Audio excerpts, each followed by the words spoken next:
నమస్తే. ఇవాళ మన స్టూడియోలో ప్రముఖ ఆధ్యాత్మికవేత్త, ఆస్ట్రాలజర్, దత్తాత్రేయ గణపతి ఉపాసకులు మురళీధర్ శర్మ గారు ఉన్నారు. గురుగారితో మాట్లాడదాం. గురుగారు నమస్కారం. మహాదేవ శ్రీమాత్రే నమః. గురుగారు, మార్చి నెల 2025 సింహరాశి వారి పరిస్థితి ఎలా ఉండబోతుంది? ఎలాంటి రెమెడీస్ చేసుకుంటే మంచి రిజల్ట్స్ రావడానికి ఛాన్స్ ఉంటుందంట? తప్పకుండా అమ్మ. చాలామంది కాల్స్ చేస్తున్నారు, చాలా సంతోషం. కాల్ నేనే లిఫ్ట్ చేస్తున్నాను. ఈ ఒక్క ఛానల్లో మాత్రమే నా నెంబరు అనేటువంటిది ఇవ్వడం జరిగింది. కనుక వేరే నెంబర్ ఆఫ్ ఛానల్స్లో కూడా అంతా మన వాళ్ళే మాట్లాడుతూ ఉంటారు. కొన్ని నా గొంతు విన్న తర్వాత కూడా కొందరు బుకింగ్ చేసుకుంటున్నారు. చాలా సంతోషం. తప్పకుండా కూడా సింహరాశి వారికి సంబంధించి ఈ మార్చి నెలలో ఏ విధంగా ఉండబోతోంది అనేటువంటిది చూద్దాం.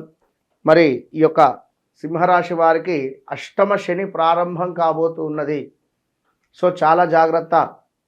ఏవైతే సీక్రెట్ రిలేటెడ్గా ఇన్ని రోజులు ఈ గత 2-2.5 సంవత్సరాల నుండి మీరు ఒక గుప్తంగా దాచుకున్నటువంటి మీ యొక్క సొమ్ము ఏదైతే ఉందో అది బట్టబయలయ్యేటువంటి పరిస్థితి. సొమ్ము అంటే ఇక్కడ డబ్బే కాదు, ఒక ఇల్లీగల్ ఎఫైర్ కావచ్చును, ఒక విషయం ఏదైనా తెలియకుండా దాచిపెట్టినటువంటి విషయము బయటికి వచ్చేటువంటి పరిస్థితి. ఇదైతే గమనించుకోండి. అండ్ కొంత ఏజ్డ్ ఎక్కువ ఉండేటువంటి వారికి కొంత హెల్త్ రిలేటెడ్ ఇష్యూస్ అయితే వచ్చేటువంటి ప్రమాదాలు గోచరిస్తూ ఉన్నాయి. ఈ యొక్క సింహరాశి వారికి తప్పకుండా మృత్యుంజయ హోమంలో పాల్గొనండి. మన ఆధ్వర్యంలో దుర్గా అమ్మవారి యొక్క సన్నిధిలో ఎంతో అద్భుతంగా చేసేటువంటి మృత్యుంజయ హోమము, ఈ యొక్క మహాశివరాత్రి రోజు చేసే హోమంలో పాల్గొనే ప్రయత్నం చేయండి అన్ని రాశుల వారికి. ఇక్కడ నూతన విద్యా అవకాశాల కోసం చేసే ప్రయత్నాలు కలిసి వస్తున్నాయి. అన్య భాషల పట్ల మక్కువ కలిగి ఉండేటువంటి విధంగా ఉంది. డయాగ్నోస్టిక్స్ సెంటర్, మెడికల్ షాప్ నడిపేటువంటి వారికి కాలం అనుకూలంగా ఉంటుంది. పెట్టిన పెట్టుబడులకు గాను మంచి ఆదాయాన్ని అందగలుగుకునేటువంటి పరిస్థితి గోచరిస్తూ ఉంది. అదేవిధంగా గంధముతో కూడినటువంటి అగరబత్తులను తెచ్చుకొని దీపారాధన చేసి అవి వెలిగించి ధూపం వేయడం వల్ల ఇంట్లో చాలా పాజిటివ్ రిజల్ట్ కనబడుతుంది. అదేవిధంగా ఆహారం వ్యాపారస్తులకు, క్యాటరింగ్ వ్యాపారస్తులకు కాలం అనుకూలంగా ఉంది. కొత్త భాగస్వాములతో వ్యవహారాలు ముడిపడకపోవచ్చు, అదైతే చూసుకోండి. ఎందుకంటే పార్ట్నర్షిప్లో మేము బిజినెస్ చేయాలి అని అనుకునేటువంటి వారికి కొంత మనీ తక్కువ అవుతుంది. ఇద్దరం కలిసి పార్ట్నర్షిప్లో చేద్దామని అనుకునేటువంటి వారికి కొంత జాతకములో ఇబ్బందికరమైనటువంటి గ్రహాలు ఉంటే మాత్రము మొత్తానికి అసలుకి ఎసరు వస్తుంది, అది గమనించుకోండి. సో ఇక్కడ అదేవిధంగా కింది స్థాయి పరిచారకులతో సమస్యలు ఎదురయ్యేటువంటి అవకాశం గోచరిస్తుంది. నూతన వ్యాపారాల పట్ల, అధునాతన సాంకేతిక అంశాల పట్ల ఆకర్షితులు అవుతున్నారు. నూతన వస్తువులు, వస్త్రాలు, విలువైనటువంటి ఆభరణాలు కొనుగోలు చేస్తున్నారు. అదేవిధంగా వెంకటేశ్వర స్వామి దేవాలయానికి వెళ్ళి తప్పకుండా ప్రతి శనివారము అర్చనాది కార్యక్రమాలు చేసుకోవడం వల్ల కొంతమేర శుభం కలిగేటువంటి పరిస్థితి ఉంది. అదేవిధంగా చక్కటి వస్త్రాలు, విలువైనటువంటి ఆభరణాలు, బంగారము కొనుగోలు చేసేటువంటి పరిస్థితి ఉంది. ప్రతిరోజు గంధము బొట్టు పెట్టుకోవడం వల్ల శుభం కలుగుతుంది. కొత్త వ్యాపారాలలో పెట్టుబడులు పెట్టాలని ఆలోచనలు ఫలిస్తాయి. సన్నిహితుల ద్వారా ముఖ్యమైన సమాచారాన్ని అందుకుంటారు. తప్పకుండా ఉన్నతాధికారులతో సమస్యలు ఏర్పడకుండా తగు జాగ్రత్తలే పాటించండి. ఆరోగ్య విషయంలో ఖచ్చితమైన జాగ్రత్తలు అవసరము. వైద్య పరీక్షలకు ధనం ఖర్చయ్యే విధంగా పరిస్థితులు గోచరిస్తున్నాయి. వివాహ సంబంధాల విషయంలో ఆలస్యము అవుతోంది.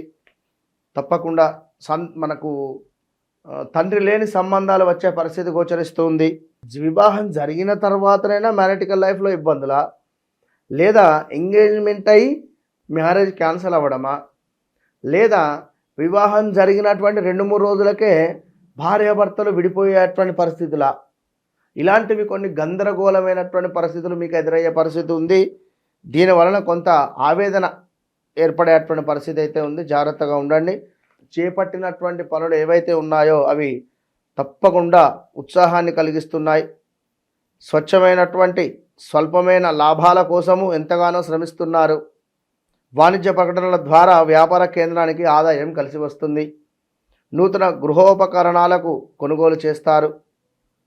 కొంతమంది సలహాలు సూచనల మేరకు చేసే పనులలో మరి ఆటంకాలను తొలగించుకోగలుగుతున్నారు. అంటే మీ యొక్క ఫ్రెండ్స్ మూలకంగా అరే నేను ఈ పని చేయాలనుకుంటున్నా, లేదా నేను ఈ యొక్క ఇక్కడ ఇన్వెస్ట్మెంట్ చేయాలనుకుంటున్నా అనేటువంటిది ఈ నలుగురు ఫ్రెండ్స్తో డిస్కస్ చేయడం వల్ల, వారు ఏది మంచి ఏది చెడు అనేటువంటిది చెప్పడం వల్ల మనకు తప్పకుండా ఓకే ఇది మంచి ఇది చెడు అని మనం ఆలోచించుకొని ముందుకు వెళతాం. అది కూడా ప్లస్సే కదా. సో ఆ విషయం మనం చెప్తూ ఉన్నది. ఇక్కడ తప్పకుండా ఆంజనేయ స్వామి వారి యొక్క ఆలయంలో సింధూరార్చన చేయించుకునేటువంటి ప్రయత్నం చేయండి ప్రతి శనివారము. అదేవిధంగా సహోదరి వర్గం నుండి సహాయ సహకారాలు అంతంత మాత్రంగానే లభిస్తున్నాయి. సొంత ఉపాధిలో ఉండేటువంటి వారికి స్వల్పమైనటువంటి ఆదాయమే కనబడుతూ ఉంది. కనుక తప్పకుండా సింహరాశి వారు చాలా జాగ్రత్తగా ఉండాలి. భార్యాభర్తలలో గొడవలు ఏర్పడము, భార్యాభర్తలకు సంబంధించి మ్యారిటికల్ లైఫ్లో ఇబ్బందులు ఏర్పడము, వివాహం కాని వారికి వివాహం జరగడము, రావాల్సినటువంటి ధనము తప్పకుండా రావడము, లోన్స్ ఏదైనా ఉంటే అది కొంత మనకు ఇబ్బందికరంగా ఉండడము. ఇప్పుడు పలానా ఇంటి మీద ఇన్వెస్ట్మెంట్ చేస్తున్నాం, ఆ లోన్ వస్తేనే మనము మనీ రిలీజ్ అవుతుంది, ఆ ఇల్లు పూర్తి అవుతుంది అనేటువంటి విధంగా ఆ మనీ బ్లాకేజెస్ అవ్వడము, స్ట్రక్ అవ్వడము. ఇక లోన్ రిలేటెడ్ కూడా కొన్ని ఇష్యూస్ అయితే ఏర్పడే పరిస్థితి ఉంది. ఈ ప్రతి పని అవుతుంది రేపు అనేటువంటి విధంగానే ఉంటుంది, తీరా సమయానికి చూస్తే ఆ పని అవుతుంది. సో ఆ విధంగా మనకు ఉండబోయే పరిస్థితి ఉంది. కనుక ఈ యొక్క సింహరాశి వారు ఖచ్చితంగా కూడా విదేశీ ప్రయత్నాలు చేయాలి అనుకున్నా, లేదా వృత్తిపరమైనటువంటి దానిలో కొంత మార్పులు చేర్పులు కావాలి అని అనుకున్నా, ఖచ్చితంగా వ్యక్తిగత జాతక పరిశోధన చేసుకొని ముందుకు వెళ్ళడం వల్ల అద్భుతమైనటువంటి ఫలితాలు గోచరిస్తున్నాయి. ఇక మరొక ముఖ్యమైన విషయం ఏమిటి అంటే, ఈ యొక్క సింహరాశి వారు తప్పకుండా కూడా శత్రువులు అధికంగా ఏర్పడేటువంటి పరిస్థితి ఉంది. తప్పకుండా ఇంట్లో ధూపం వేసుకోండి. దీంతో పాటుగా గోధుమ చపాతీలు కుక్కలకు దానంగా, అంటే అదే ఆహారంగా ఇచ్చేటువంటి ప్రయత్నాలను చేస్తూ తప్పకుండా కూడా సుబ్రహ్మణ్య అష్టకాన్ని పఠించేటువంటి ప్రయత్నం చేయడం వల్ల ఎంతో శుభము కలిగేటువంటి సమాధానం ఉంది. All the best. మార్చి నెలలో సింహరాశి వారికి ఎలాంటి ఫలితాలు ఉంటాయి, ఎలాంటి రెమెడీస్ చేసుకోవాలి, చాలా అద్భుతంగా వివరించారు గురుగారు. ధన్యవాదాలు. మహాదేవ్.